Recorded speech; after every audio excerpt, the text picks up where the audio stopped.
O Evangelho de Lucas. Para fazer seu relato, Lucas investigou as pessoas que conviveram com Jesus. A história começa nas colinas de Jerusalém, onde os antigos profetas de Israel disseram que um dia o próprio Deus viria para estabelecer seu reino em toda a terra. Nesta cidade, o templo era administrado pelos sacerdotes, e um deles, chamado Zacarias, estava trabalhando no templo quando teve uma visão que o assustou. Um anjo apareceu e disse que ele e sua esposa teriam um filho. Que história é essa? Bem, Zacarias e sua mulher eram muito velhos, nunca conseguiram ter filhos. Aqui, Lucas faz um paralelo com Abraão e Sara, os grandes ancestrais de Israel, porque eles também eram muito velhos e não podiam ter filhos. Ainda assim, Deus lhes deu um filho, Isaque. E é assim que a história de Israel começa. Aqui, Lucas está sugerindo que Deus está prestes a fazer, mais uma vez, algo incrível para esse povo. O anjo manda Zacarias dar a seu filho o nome de João. Então ele diz que o filho vai cumprir uma promessa dos antigos profetas de Israel, de que alguém viria um dia para preparar Israel para encontrar seu Deus quando ele chegasse para governar em Jerusalém. Pois naquele momento, Jerusalém estava sendo governada pelos romanos. Isso mesmo, estava sendo governada especificamente pelo rei Herodes, que era um pau-mandado do Império Romano. E os judeus queriam se ver livres dele e governar sua própria terra. Por isso, essa notícia causou grande impacto. Tudo iria mudar. Deus estava a caminho. Mas como ele chegaria? Bem, para descobrir, Lucas nos leva para fora de Jerusalém. E depois, para uma cidadezinha em uma região afastada chamada Galileia. Lá encontramos uma jovem chamada Maria. E ela estava noiva. Então o anjo apareceu a Maria, dizendo que ela teria um filho. Ela deveria chamá-lo de Jesus, que em hebraico significa o Senhor salva.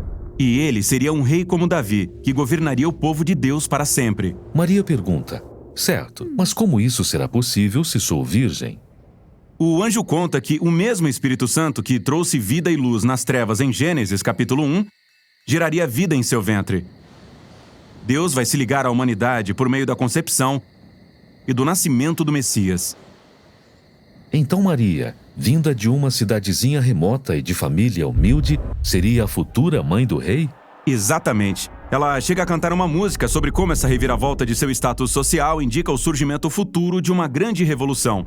Através de seu filho, Deus vai derrubar os governantes de seus tronos e exaltar os pobres e os humildes. Ele vai virar o mundo inteiro de ponta cabeça. E quando o bebê estava prestes a nascer, Maria e seu noivo José tiveram que ir a Belém. Sim, houve um decreto sobre novos impostos para todo o Império Romano, e todos tiveram que se registrar na cidade de sua linhagem familiar. Havia tantos visitantes em Belém que eles não conseguiram achar um quarto. O único lugar que conseguiram encontrar foi onde os animais dormiam. Perto de Belém, havia alguns pastores com seus rebanhos. Eles levam um susto quando o anjo aparece. Mas ele diz que os pastores deveriam comemorar, pois naquela noite, um Salvador tinha nascido em Belém. O anjo diz para eles irem encontrar o bebê, e saberiam que era o Messias, porque estaria envolto em um cobertor e deitado em uma manjedoura. Que é um lugar bem sujo. Realmente muito sujo. E esses pastores, que não são lá muito limpos, vão e encontram o recém-nascido Jesus naquele lugar realmente sujo e ficam surpresos. Eles vão para casa pensando, o que será que está para acontecer? Tudo isso é realmente muito estranho. Se Deus está vindo mesmo para salvar o mundo, não é assim que você esperaria que ele chegasse. Nascido em um abrigo de animais, de uma mãe adolescente, celebrado por pastores desconhecidos. Exatamente. Ou seja, na história de Lucas, tudo é retrospectivo e o objetivo é esse. Ele está mostrando como o reino de Deus foi revelado pela primeira vez nesses lugares sujos entre os pobres, porque Jesus está aqui para trazer a salvação, virando nossa ordem mundial de cabeça para baixo.